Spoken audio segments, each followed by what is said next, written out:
Hey guys, I hope you're doing well. So you took the quiz on Act 3 for the Crucible, and I want to go over the answers for that. Okay, so remember, you need to have your quiz out. You need to be actually correcting these. Okay, so marking the correct answer with me and writing why it's the correct answer. Okay, so let's start with number one. All right, it asks, why does John Proctor say to Francis Nurse that he wishes Nurse had some evil in him so that he could know him? Okay, so the first thing you should do for this is try to figure out what we know about these characters. All right, we know that John Proctor tries to be a good person, but he has a very guilty conscience. Okay, and the reason why he feels so guilty is because he hates hypocrites, but he himself is a hypocrite. And we know that he feels as if he's a hypocrite because of his adultery, right? Because he has cheated on his wife with Abigail. All right. What we know about Nurse is that he genuinely is a good man, right? He's an older man in the community. He has power because he has land. He's pretty wealthy. And we know that he's good, along with Rebecca Nurse. They're good individuals. All right. So, why would John Proctor say that he wishes that Nurse had some evil in him? Okay. Is it A, that he wishes Nurse was not so good because he makes Proctor look bad? Is Proctor really worried about looking bad? No. Okay. Reputation isn't something that's super important to Proctor. Remember, that's Paris. All right. B, he wishes Nurse were evil so that he could be arrested. Does he really want Nurse to be arrested? No. Okay. C, he wishes he had never met Nurse because he hates him. We have no evidence that he hates Nurse. Okay. Or D, he wishes Nurse was enough like him so he understood him. Okay. D is the best answer. All right. And this is just because he's like, hey, man, I wish you could understand what I mean, but you can't because you're too good. You don't have these problems that I have. Okay. So you need to be sure that you have D for that one. Okay. So if we keep scrolling, all right, for number two, it says, what does Proctor mean when he tells Danforth, God damns our kind especially, and we will burn. We will burn together. Okay.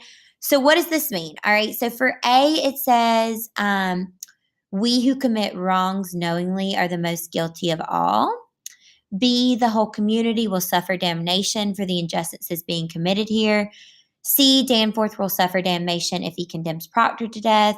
Or D, although women are accused of witchcraft, men are greater sinners. Okay, so a lot of you guys put B, but the correct answer here is A. Okay, so the reason why B is not the correct choice is because he's not really talking about the community as a whole, right? Proctor's not really worried about Salem as a whole.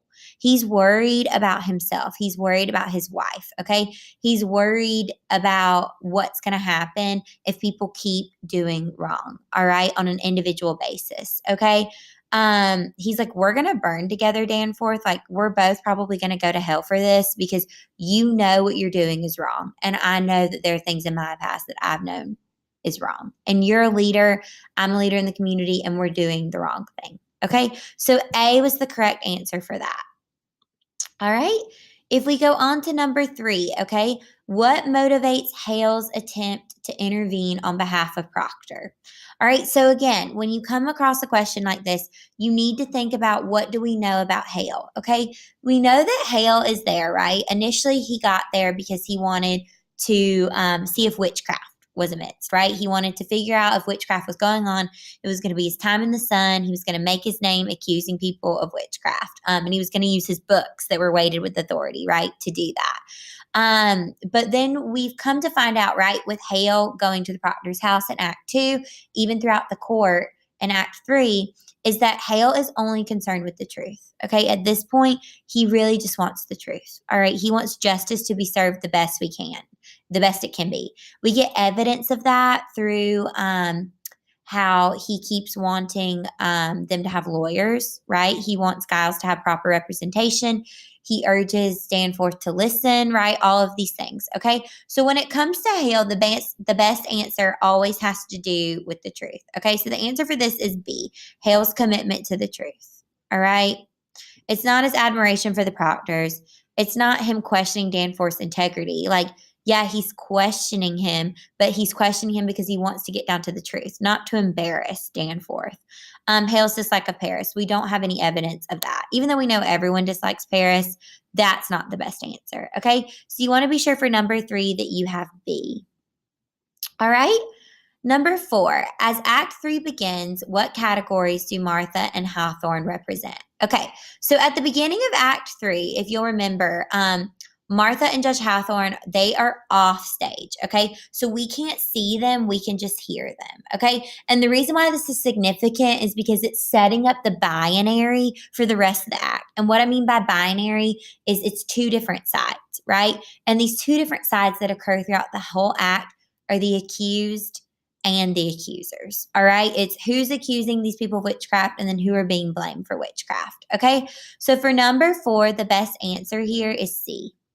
Accusers and those who are accused. Okay. So Hawthorne is accusing people, right? He's taking this evidence, which there's not much evidence, and he's blaming people for witchcraft. Okay. And then there's people like Martha Corey who aren't witches who have been accused. All right. And we know that she's in trouble for reading, right? That goes back to Giles and how he mentioned that his wife was reading. And that's where that accusation comes from. Okay. Number 5. Okay, most of you guys got this one. Why is the use of the phrase out of her infinite charity to describe Abigail an example of dramatic irony? Okay, out of her infinite charity. All right, does Abigail have infinite charity for others? No. Okay, we know as the audience her manipulative abilities. Okay. And we know that because of the exposition, right? Arthur Miller tells us how manipulative she is, what a liar she is. We also get to see her with the girls, right? When everyone else leaves, we get to see her individually with the girls. Okay. So that's really important. We get to see parts of her that other characters don't. Okay. We are completely aware of her true character. And we know that that character is manipulative. Where everyone else in Salem, they're believing what she says, right? They're believing her accusations. Okay. So we're in on something that the rest of the audience hasn't gotten, or the rest of the characters haven't gotten. Okay. And that's why it's dramatic irony. All right. So the best answer for number 5 is B. And like I said, a lot of you guys, I think every single one of you got that one correct. All right, number 6. Why does John Proctor bring Mary Warren to court? Okay, so before you even answer this, you have to think about John Proctor's motivations. Why is he going to court? What is his last line in Act 2, right? He says that he's going to come down like an ocean on the court, all right? And who is he saying this to? He's saying it to Elizabeth, his wife, okay? So he's coming to court for Elizabeth, all right? So right when you saw Elizabeth's name in one of the answers, that should have been your answer, okay? Is it to prove that he doesn't believe in witches? Has he been accused of believing in witches? Not yet, right? To prove that the court is not a just court? Okay, maybe, right? That could be an answer. To save Elizabeth from judgment. Okay, this is the best answer, again, because Proctor is motivated by his love for Elizabeth, all right? And that becomes clear. To show that Paris is a fraud, I mean, that really doesn't have anything to do with Paris on this front, okay? So the best answer for this is Elizabeth, all right? C, to save Elizabeth from judgment. So for number 6, you should have had C, all right? All right, why is Giles Corey's refusal to name names important? Okay, so we need to think about what we know about Giles, all right? What were we told about Giles in the exposition? All right, remember, this is something that Arthur Miller tells us. He is honorable. He's a hero, okay? These are things that we get in the exposition, all right? So when you see the word honorable, you should have known that was the answer, all right? You have to think about these facts that we're given, right? The author Miller tells us about these characters to clue us in on their personalities, okay? So why is his refusal to name names important? A, it shows him to be someone guilty of non-cooperation. I mean, yeah, he's not cooperating, but does that make him guilty, right? Is that something that he should really be held against him in the court of law? No, okay?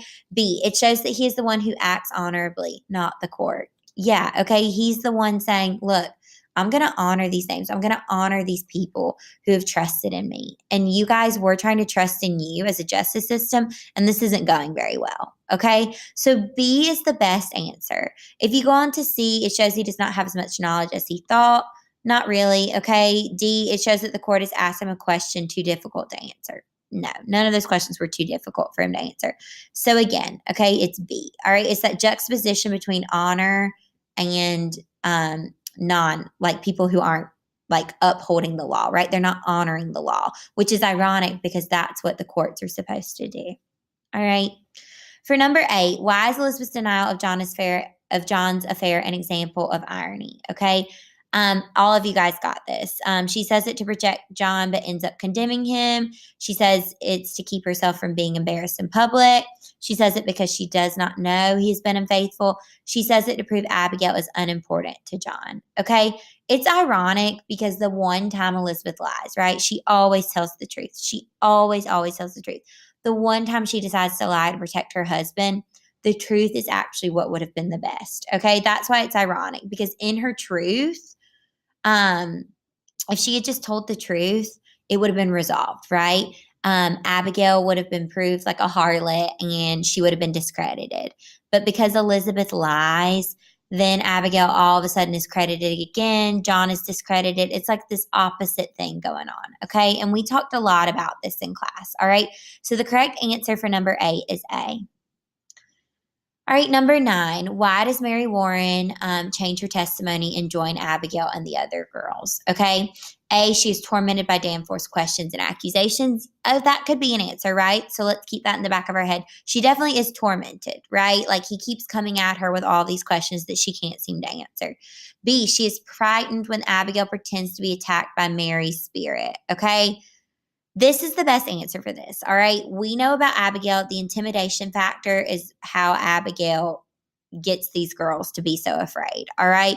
She becomes afraid just like all the other girls again. She's afraid that she's next, right? That she will be the one who is going to have to be on trial for witchcraft. So the moment Abigail starts acting like she sees Mary's spirit, Mary Warren is like, okay, I'm going to backtrack on this.